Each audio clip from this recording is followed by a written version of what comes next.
नमस्कार, आप देख रहे हैं यूपी टीवी 7।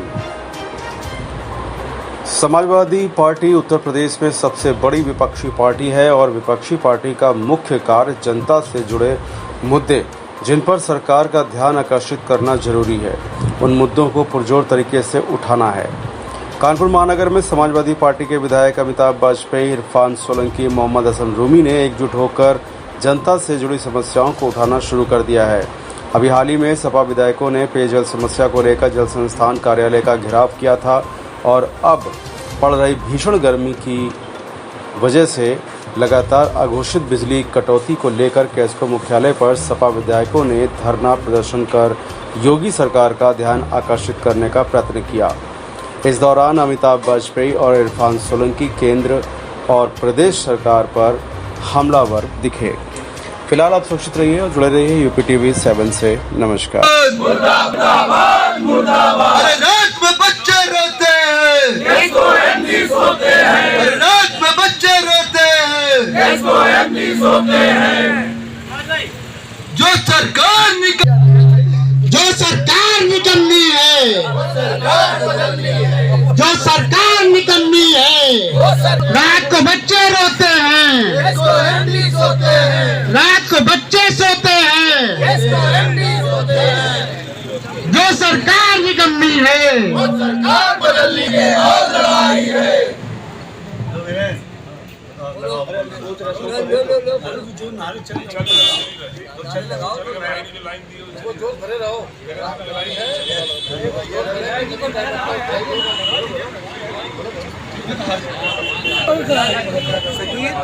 रात में बच्चा रोता है, अरे रात में बच्चा रोता है। धरने पे बैठे हैं और बिजली को धरने पे लेकर बैठे हैं, आखिर क्या समस्या है और किस धरने पे? देखिए, आप भी इस शहर के निवासी हैं और इस बात को भुगत रहे होंगे कि रात भर बिजली गायब हो रही है। दिन में फॉल्टों की झड़ी लगी है और केस्को के पास ना उसको सुधारने को तंत्र है, ना उससे निपटने को व्यवस्था केस्को ने समय रहते करी थी। भीषण गर्मी पड़ रही है, लोग बिलबिला जाते हैं, रात में ट्रांसफार्मर जल जा रहे हैं, लेकिन सुधारने की व्यवस्था केस्को के पास नहीं है। कोई बताने वाला तक नहीं होता है कि आखिर फॉल्ट कहाँ हुई है, कितनी देर में ठीक होगी, क्या व्यवस्था है, कोई सूचना तंत्र तक सक्रिय नहीं होता है। और बिजली के दाम क्या हो गए हैं, इतनी महंगी बिजली होने के बावजूद बिजली मिल नहीं रही, फॉल्ट सुधर नहीं रहे, ट्रांसफार्मर बदल नहीं रहे। और बिजली मंत्री ने वादा किया था चुनाव के पहले कि हम बिजली के दाम आधे कर देंगे, हाफ बिल लेंगे, तो उनको वादा भी याद दिलाना है, फॉल्ट की व्यवस्था भी करानी है। और जब एक तरफ इतनी फॉल्ट हो रही है और दूसरी कटिया पकड़ने का अभियान चल रहा है, ये कटिया आखिर लग कैसे रही है, हमने बार बार सवाल पूछा। कटिया आखिर लगती कैसे है, अंडरग्राउंड तारों में कटिया कैसे लग रही है, वो विभाग का अधिकारी कौन है, उसको पकड़ने का काम विभाग क्यों नहीं करता। झूठी कटिया बता करके सस्पेंड कर दिया जा रहा है। फॉल्ट ठीक नहीं हो रही है, यहाँ तक कि जो मीटर लगाने के लिए कोई जाता है तो उससे भी वसूली हो रही है। इन सारी बातों को उन्होंने एमडी साहब से मिलकर के बताया है, ज्ञापन भी दिए हैं, लेकिन कोई कार्रवाई केस्को द्वारा नहीं हो रही है। इसलिए हम लोगों ने आज धरना दे करके इनको जगाने का निर्णय लिया है। अगर केस्को फिर भी नहीं चेता, जनता की समस्याओं पर ध्यान नहीं दिया, तो हम लोग आगे और बड़ा आंदोलन करने के लिए बाध्य होंगे। क्या लगता है कि जितनी बिजली उत्तर प्रदेश या कानपुर को मिलनी चाहिए, क्या उतनी बिजली नहीं मिल रही?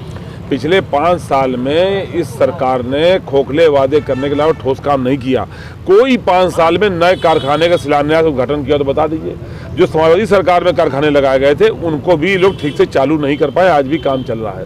तो इसलिए जब तक आप इंतजाम नहीं करेंगे, 10 साल 5 साल आगे का इंतजाम नहीं करेंगे, कारखाना एक दिन में नहीं बनता है। इस सरकार अब रो रही खपत ज़्यादा हो गई, अरे तुम्हें नहीं मालूम खपत ज़्यादा हो रही है, हर चीज़ खपत बढ़ रही, खपत बढ़ेगी, गर्मी में आपको नहीं पता था क्या पहले से, लेकिन आपने कोई तैयारी नहीं करी। चूंकि आप मदमस्त हैं, आपको केवल सत्ता चाहिए, जनता की सुविधाओं से आपको लेना देना नहीं है। इसलिए ये सरकार हर मोर्चे पर, खास तौर पे जनता से जुड़ी हुई आम समस्याएं बिजली पानी जैसी हैं, उन पर पूरी तरीके से फेल साबित हो रही है। जी, क्या लगता है धरने से बिजली की समस्या सही हो जाएगी? हो ना हो, क्या समस्या का उपाय करना अधिकारियों का काम है, लेकिन अधिकारियों को जगाए रखना हमारा काम है। जनता ने हम पे भरोसा दिया है और हमें संघर्ष का जनादेश दिया है, तो हम अपना कर्तव्य का पालन कर रहे हैं। जनता में जब कोई पूछेगा बिजली नहीं आ रही, तो ये तो नहीं कह पाएगा कि विपक्ष के विधायक भी सो रहे थे। हम सो नहीं रहे, हम जनता के लिए इस कड़ी धूप में धरने पर बैठे हैं, अपनी आवाज़ को बुलंद कर रहे हैं। जनता को भी जानना चाहिए, उन्होंने जिस सरकार को चुना है वो सरकार आपकी तो आपकी जनप्रतिनिधियों तक की आवाज़ को सुनने को तैयार नहीं है।